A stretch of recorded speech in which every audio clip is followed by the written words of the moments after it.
Thank you and good afternoon. So for today, April 30th, the last day of April, we have 25 new cases who tested positive in British Columbia, bringing our total to 2,112. That includes 815 people in the Vancouver Coastal Health Region, 961 people in the Fraser Health Region, 120 people on Vancouver Island Health Region, 170 people in the Interior Health Region, and 46 people in the Northern Health Region. We continue to have 24 active outbreaks in long-term care, assisted living, and 3 acute care units. We have no new long-term care facility outbreaks. We have a number of new cases, however, in long-term care, bringing our total to 256 residents and 153 staff who have been affected. And as we know, 12 of these outbreaks have been declared over. We have ongoing investigations in a number of community outbreaks, including 50 cases still at Superior Poultry and 42 at United Poultry, and that remains the same, although ongoing investigation and testing is happening. We have 120 cases now at the Mission Medium Security Correctional Facility, Federal Correctional Facility, so that's an additional 12 inmates who have been tested positive at that facility. And again, the investigation and the monitoring of everybody in that facility is ongoing. We know that there are many people who have already been exposed, and so we expect there may be more people who develop symptoms over the coming days and weeks. Of our cases today, 82 people are in hospital, and of those, 30 are now in critical care or ICU. We've had an additional 2 deaths related to COVID-19 here in BC, including one senior in our long-term care home and one person who died in hospital in Vancouver Coastal Health Region. We now have 1,322 people who have fully recovered from COVID-19. Today is another one of those landmark days in that it's been 100 days since we put out our first warning and statement around what we were calling then the novel coronavirus, our first provincial statement. We did it because we were concerned about what this detection in China at the time might mean for all of us, and how this virus that we needed to pay attention to, that we needed to start thinking about preparing for the possibility that was coming here to British Columbia. We wanted you to know that the risks of what now we know is COVID-19, what they could be, and what they could be in China and with travel initially, and then as it spread around the world. We wanted to know that we remain committed to making sure that we do continue to provide the information that everybody in BC needs to continue to stay safe. In the last 100 days, we have all watched as the pandemic spread, first in China and then around the world, and affected us here in British Columbia and across Canada. Our lives, our businesses, our communities have dramatically changed in this last 100 days. And yet one thing really has stayed the same, and that is the unwavering commitment of everybody here in British Columbia to work together and to keep our firewall strong, to do everything we can to protect our communities, our seniors and elders in particular, and our families across British Columbia. In the coming days, we're going to be sharing updates about our modeling. I'm going to be sharing more of the epidemiologic information about who's been affected and where. And this modeling in particular continues to inform our thinking based on what we are seeing here in British Columbia, our pandemic. And it's what will help us move into this next phase. And the Premier will be speaking next week, as we've indicated, on our go-forward plan. And our goal is to continue to give you all of the information you need to keep safe as we move ahead. Right now, we need to stay strong and continue to bend our curve down. We all need to be champions of safe physical distancing, of hand washing, of staying connected at a distance to those who are at high risk and who may be alone and those in our community. We need to support those around us to self-isolate when they are ill, to make sure that all of us take responsibility for ourselves and for our children to stay away from others if we are sick. We need to continue to be caring and compassionate to our friends, our neighbors, our community, and to show the appreciation for the countless British Columbians who are protecting us, whether they're healthcare workers, whether they're grocery workers, whether they're ensuring that we have food on our table. And we need to continue to do all of this by being kind and being calm and staying safe.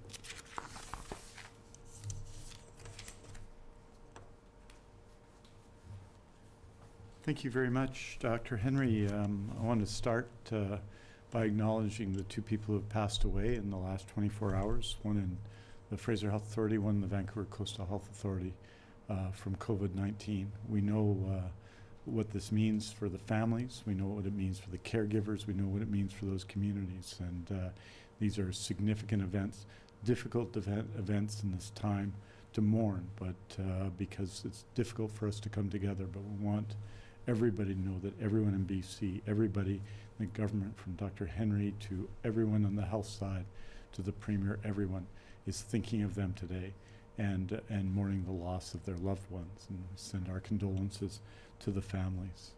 As Dr. Henry has said, we have a significant, we have 25 new cases of COVID-19 in BC.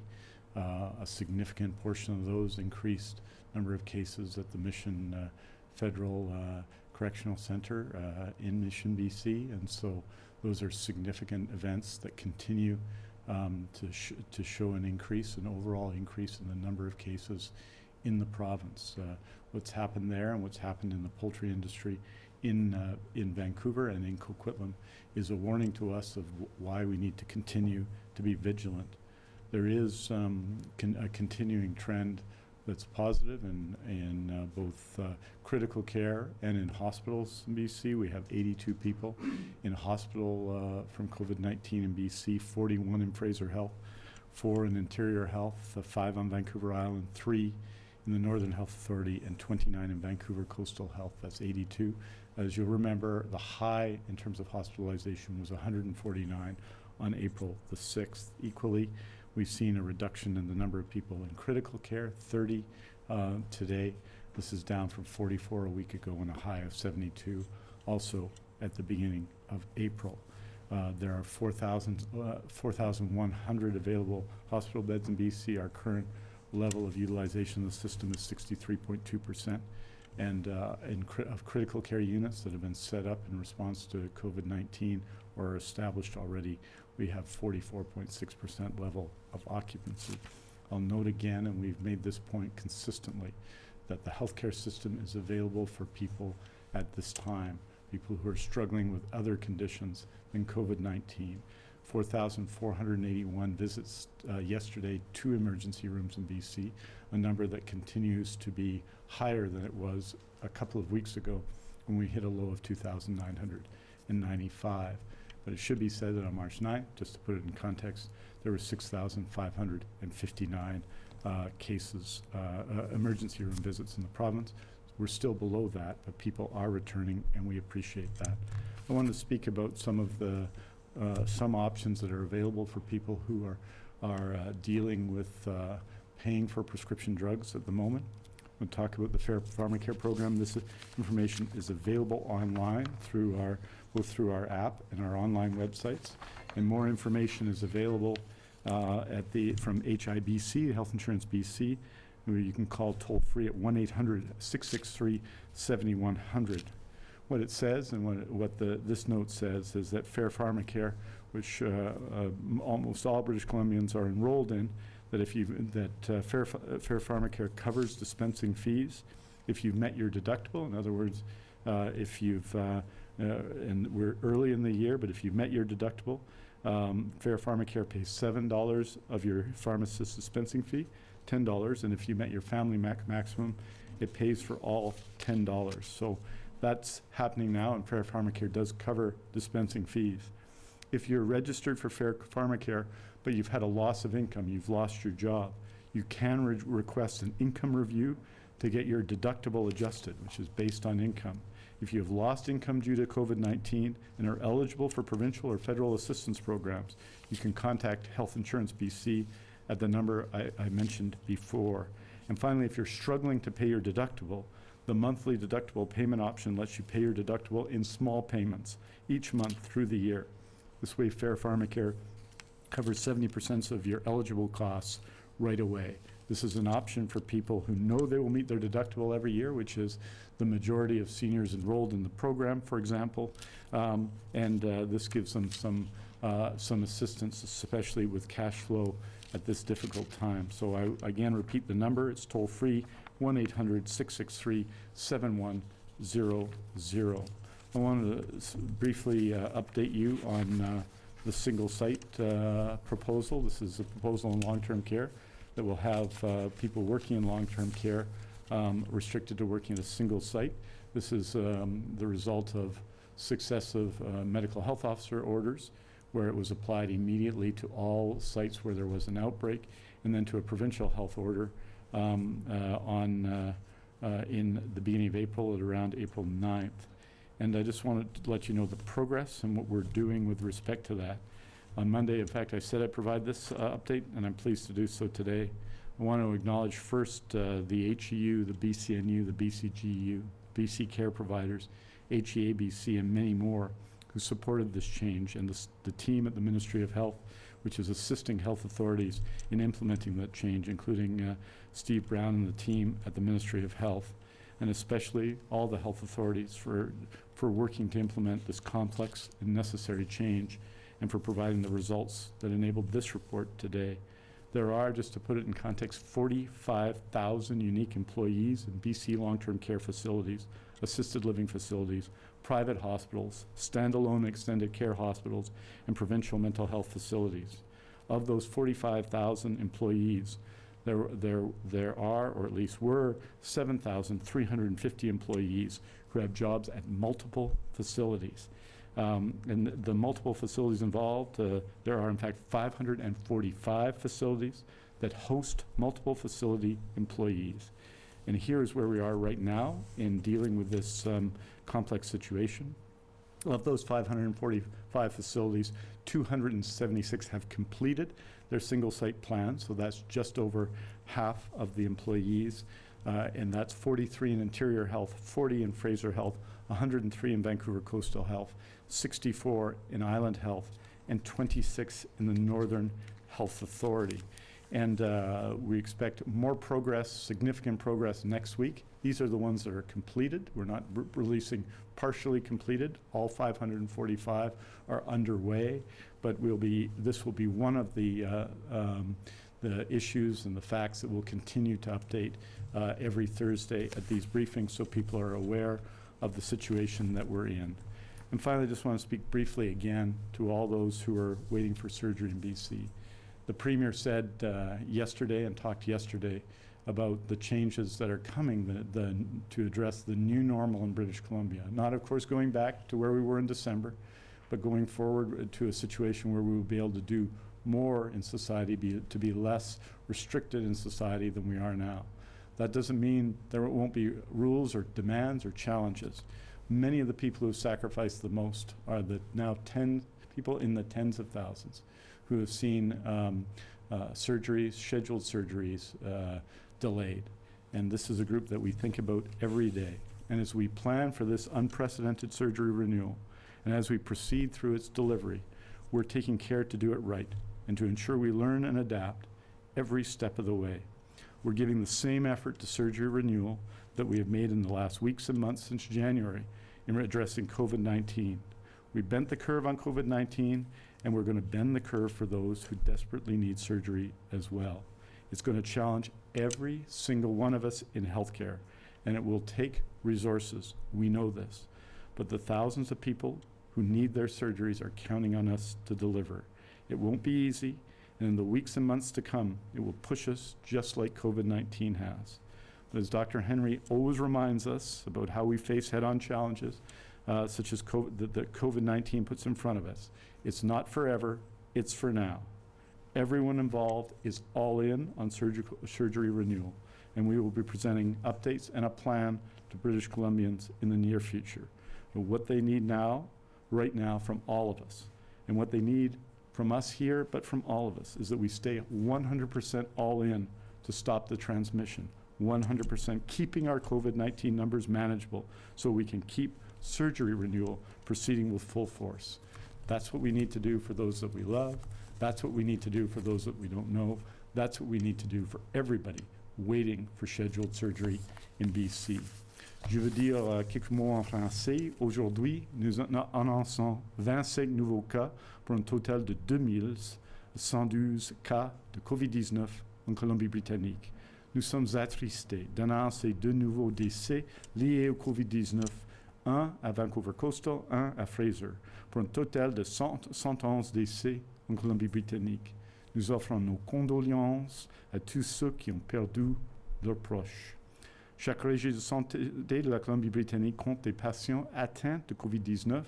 815 se trouvent à Vancouver Coastal, 961 à Fraser, 120 sur l'île de Vancouver, 170 dans l'intérieur et 46 au nord. Parmi l'ensemble des cas confirmés de COVID-19, 82 personnes sont actuellement hospitalisées, dont 30 en soins intensifs. Les autres personnes dont le test de dépistage a été positif sont en isolement à leur domicile. Thank you very much. Happy to take your questions. Thank you. As a reminder to everybody on the phone, please press star 1 to enter the queue. You will be limited to 1 question. I would also ask that you please unmute your phones. You will not be audible until I call your name. First question is from Vaughn Palmer, Vancouver Sun. Good afternoon, Dr. Henry. In your count of long-term care facility outbreaks today, you said there are 24, I believe, that are active and 12 where the outbreaks are over. With all the contact tracing you're doing, how many of those 36 outbreaks have been traced to staff moving between more than one facility, please? Yeah, very good question. It's sometimes very difficult to know because the first person who might be identified may not be the person who's moving. But we do know that a good proportion of them, so I don't have that exact number.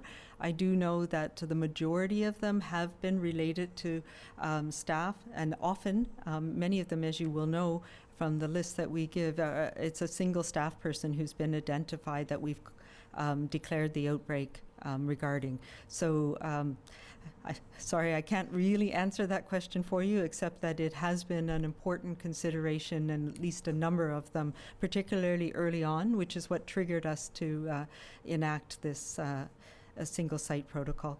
I will also say that, this is not something new to this outbreak or this pandemic. This is something that we have recognized as a challenge every year. Every year, as people are aware, we have outbreaks of respiratory illness in our long-term care sector, primarily influenza, but we also have outbreaks of RSV and other coronaviruses that circulate, that cause illness in long-term care homes and cause a fair amount of both people getting sick, but also people dying from it. So it has been something that we have recognized for many years as a challenge, not only for respiratory outbreaks. We also have gastrointestinal outbreaks that go between facilities where that can be taken by people. And very recently, in the last number of years, we've had challenges with carbapenemase producing organisms, so these multi-drug resistant organisms that can also be transferred between facilities and cause outbreaks. So this is a measure that I believe is important not only for this pandemic, but as we consider how do we best protect our seniors and elders in our long-term care sector going forward. Next question is from Justine Hunter, Global Mail. Hi, thank you. Federally inspected processing plants are supposed to have a COVID plan in place. Coastal Health is telling us that they found those plans to be lacking at those 2 poultry plants where we've had the outbreak. Who should have been responsible for making sure those plans were in place? Yeah, so it's obviously a challenging question. There's a shared responsibility around, so there's food safety plans and then there's healthcare worker safety plans. So we would expect that they go hand in hand, but sometimes people who are responsible for this food safety part may not recognize some of the key things that happen on the healthcare workers, or the worker safety side of things.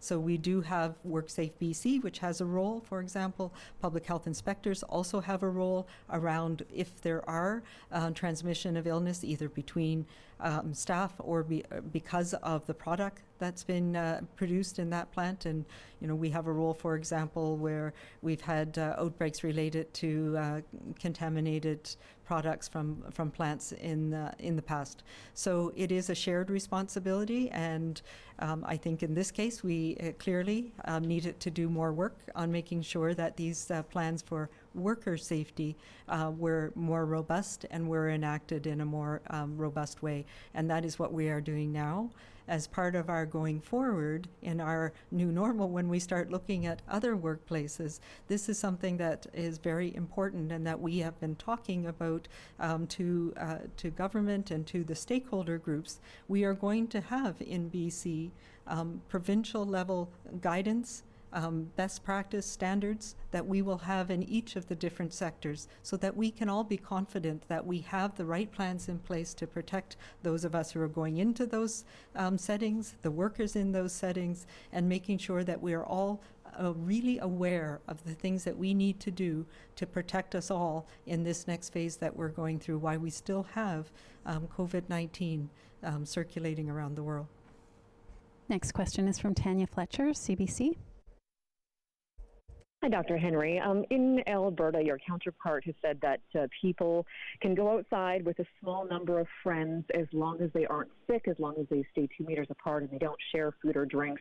Can you clarify or perhaps give more definitive language around that? You have talked about expanding our personal or social circles, but can you clarify what that means with spending time with friends outside? And if so, what has to change for that to be allowed to happen?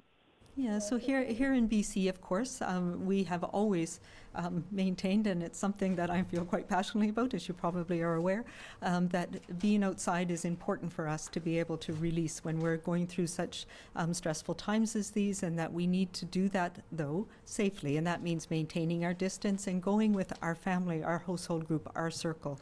As we're moving into the next phase of this, we need to consider each of us and our own family, how we want to and how we can expand our circles, but doing it in a way that is safe. So that does mean, yes, we might be able to connect with others in a way that we haven't been able to do in the last little while. But we need to be thoughtful about it, because the more groups and people that we have connections with, the more chances are that we might transmit this virus. And so we need to be careful about our own situation. And it may be fine for young people who are by themselves, for example, to connect then with other small groups of friends. We're not going to have large groups gathering together. We're not going to be having indoor parties in this coming summer. But we can look at how we can safely have more contact and more people in our lives to have those circles slightly bigger. The challenge is going to be, how do we protect those people that need it most? So if there's somebody in my family that's going through cancer treatment, for example, I'm not going to expand my circle very much, because I need to protect them. So if I'm going back to work, then I need to be careful about things like going outside and meeting with others. Even outside, we know that the safe distance is protects us, but we need to make sure that we are maintaining that, and so that we don't bring somebody home, something home that might affect somebody who's more vulnerable. And I've said this before, it's going to be a challenge for us. We need to be very thoughtful about it. If we are going back to work in our workplace, we're going to increase our connections in our workplace. And it may be that we have our children are going to stay with the grandparents. So we need to be cautious then, because we've now increased our circle that might affect people who are elder in our community. So we need to be careful, and they may not then go and spend time with other friends. because then you have those connections again that might lead to bringing that home to your family and people who might be most severely affected. So I know it sounds complicated, and I'm thinking about ways of trying to articulate that in a way that is a bit more understandable. But really it is about thinking about how we, as social beings, expand our circles slightly, but not to where we were before, and make sure that we continue with the basics. And we are very aware of the vulnerabilities of people who are in our circle. So it includes continuing to wash our hands regularly, continuing to maintain our safe distance, and particularly when we're at work, when we're in going shopping in the grocery store, making sure that absolutely we stay away from others. If we're sick ourselves or if our children are sick, that we stay home, that we don't go out, even outside, and connect with others. And we'll be talking more about this, and I'll try and find some way of making it a little bit more understandable. But I think the idea is really we want to increase our social connections in a safe way for the coming time. Keith Baldry, Global News. Hi, thanks for this, for both of you. Question about casinos, which are a major source of revenue for municipalities and nonprofits. They're one of the few businesses that have actually been closed by a public health order. Given the new normal of social distancing and such, can you envision any circumstances under which a casino would be able to reopen? You know, that is one of the ones that has been closed under a public health order, and it would be last on my list to consider for reopening at this point, because we know that that type of environment, one is an enclosed environment, an inside environment. We know that many of the people who frequent that environment are older people, or people with underlying illnesses perhaps, people who might be more or are more vulnerable to having severe illness from COVID-19. So, you know, I would have to be convinced that there's a valid reason and a safe way to do it. And I think that's something that is for further down the line. It's certainly not in the first phase of what I'm considering or what we're considering in terms of how do we get things moving again in our economy and in our social structures. Binder Sudgeon, CTV. Hi, Dr. Henry. We've talked about asymptomatic transmission before, and currently I know in BC we only test people who have symptoms. At the same time, we're getting warnings from RCMP that people are trying to sell black market COVID tests online. So I guess my question is, what's your message for those who want a test, who may not be symptomatic, and especially when there is a lot of capacity for more testing at this time? Yeah, so in general in the population, yes, if anybody has any symptoms, and we're being quite free with that. So it doesn't have to be cough and fever. It can be any of the myriad symptoms that can be, we now know, related to COVID-19. So yes, we have a low threshold for testing people, but we also know this test is not valid, and none of the ones that are out there, whether they're in the black market or whether they're ones we're experimenting with, are perfect. And in particular, we know that they're not very accurate, or not as accurate as we want them to be early on in symptoms, or when people have no symptoms at all. So we know now that we have a low prevalence. So that means not many people, maybe 1 or 2% of people in our community have this virus at most. And so when you have a low prevalence, your chances of having a false negative and a false positive go up dramatically. So the test doesn't help you in that case. And in particular with this test, we know that if you have no symptoms and it's negative, it really doesn't tell you anything at all. It's not a valid test. It doesn't help you. It doesn't mean that you're safe, because you could have been exposed to the virus potentially, and you're still in the incubation period. The test is negative today, but you may start developing symptoms tomorrow. So it's really important, and I know it's another one of those complicated issues, but sampling people with the tests that we have, the diagnostic tests that we have, who have no symptoms in general, is not helpful to anybody. We do asymptomatic testing in situations like outbreaks, where we know that there's been close contact and exposures, And there's a higher probability that somebody might be early on in their symptoms or pre-symptomatic or may not be noticing it. And so, for example, we've tested everybody in the prison setting. As you can see, there was all of the inmates, there was a number of them that tested positive right away.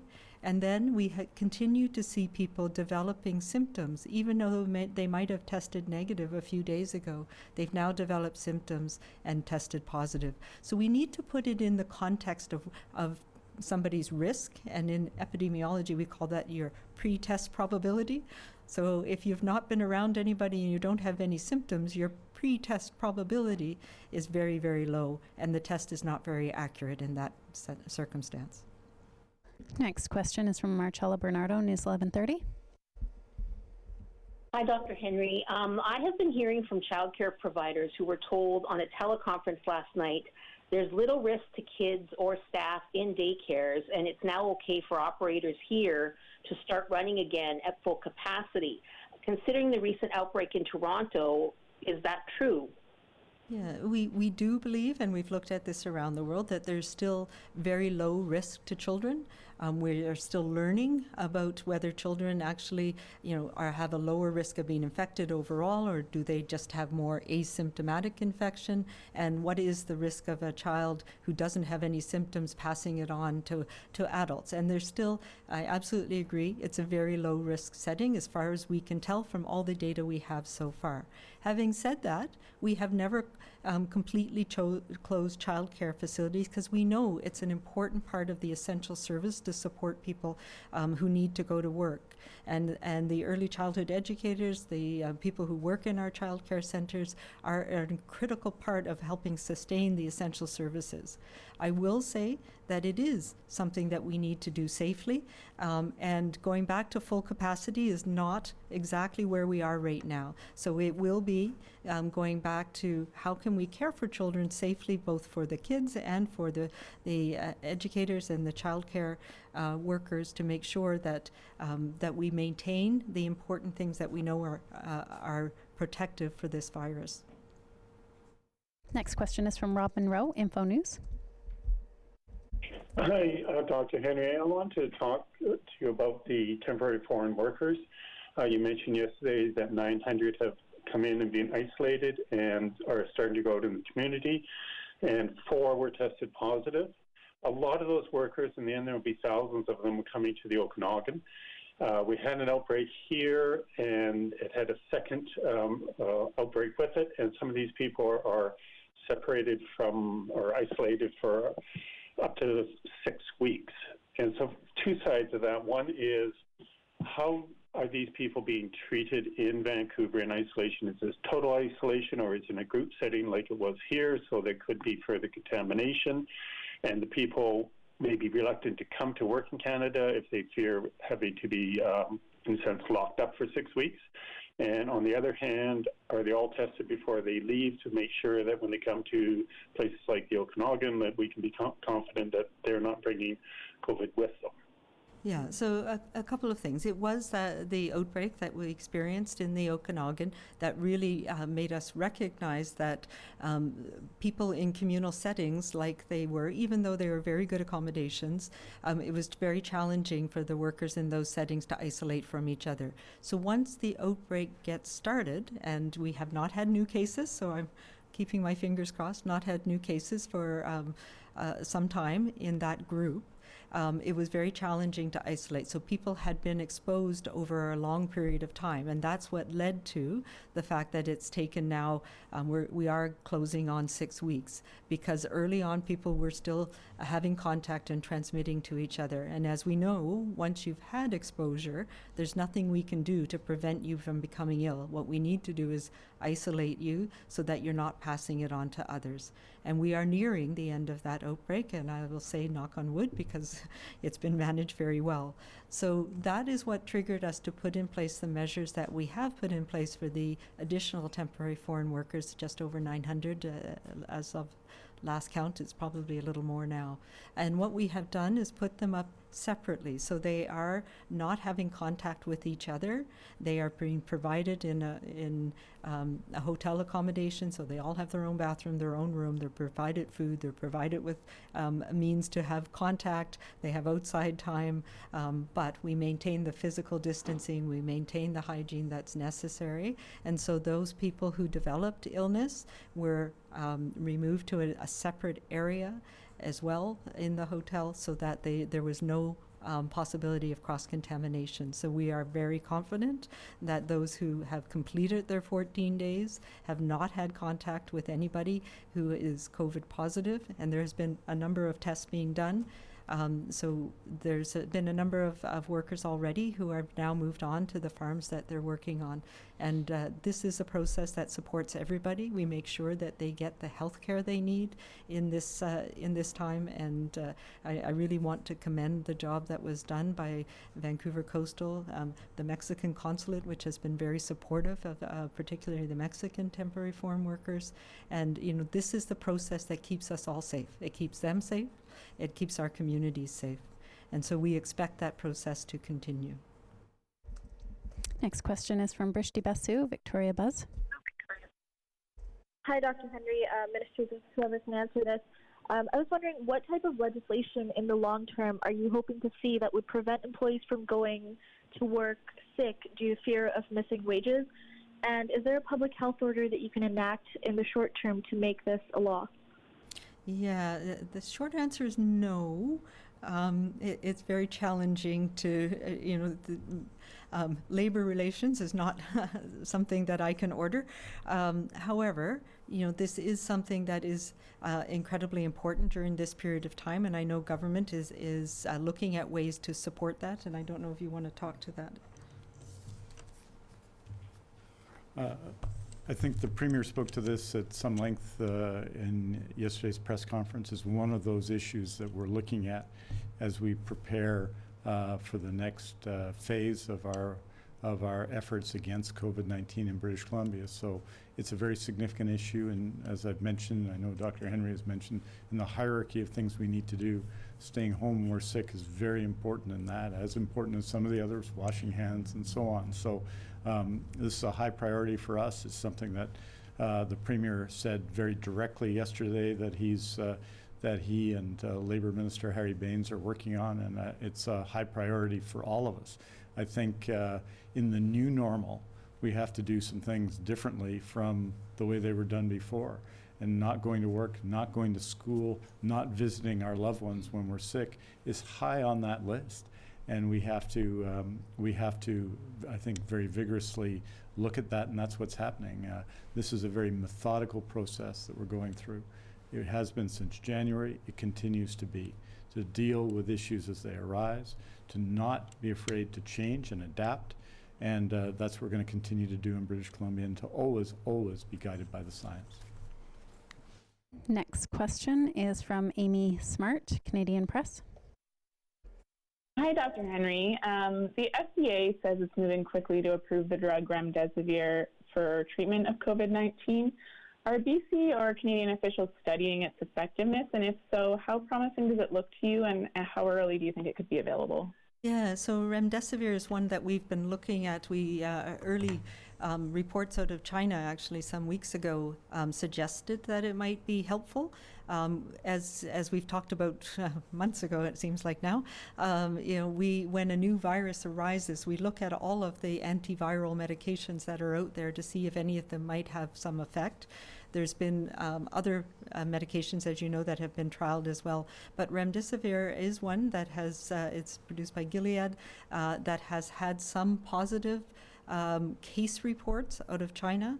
And then more recently, I know Dr. Fauci in the States was talking about it yesterday, that there was a randomized controlled trial. So they had a placebo and remdesivir.